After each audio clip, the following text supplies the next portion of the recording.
presented by Unique Films। छठी माई आज छठ पर्व में हम अकेला बानी माई, लेकिन आज हमार पगली अपना ससुरा में छठ करत हुई माई, लेकिन हमारा पगली के माई तू ख्याल रखिया माई। छठी माई हमर पगली हो अपना ससुरा में Music by Gaurav Roshan।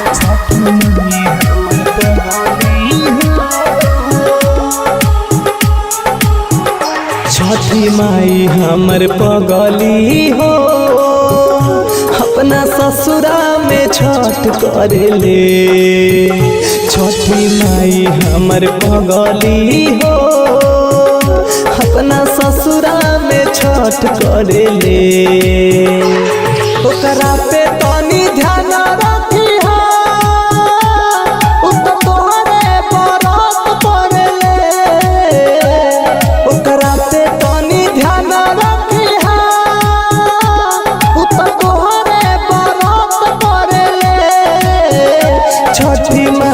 हमर पगली हो अपना ससुरा में छठ करेले। छठी माई हमर पगली हो छठी माई हमर पगली हो अपना ससुरा में छठ करेले। छठी माई हमर पगली हो साड़ी पियरी पहिर मन के अधीर कुछ मांगे ले तुमसे चरनिया में गिर। साड़ी पियरी पहिर मन के अधीर कुछ मांगे ले तुमसे चरनिया में गिर। हलता खेला ले पताई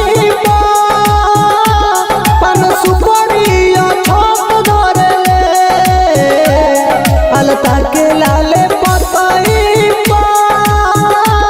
पन सुपरिया छत धरे। छठी माई हमर पगली हो अपना ससुरा में छठ करेले। छठी माई हमर पगली हो छठी माई हमर पगली हो अपने ससुरा में छठ करेले। छठी माई हमर पगली हो आज दिया पावा होके दूसरा के खान अब तो भइल अकेला मेरा तुझे करेगा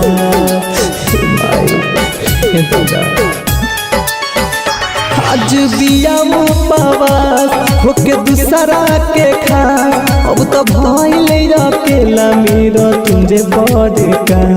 अब तो भले वो दूरा बिया हमसे बाकी हमारे से हट पड़ले। भले वो दूरा बिया हमसे बाकी हमारे से हट पड़ले।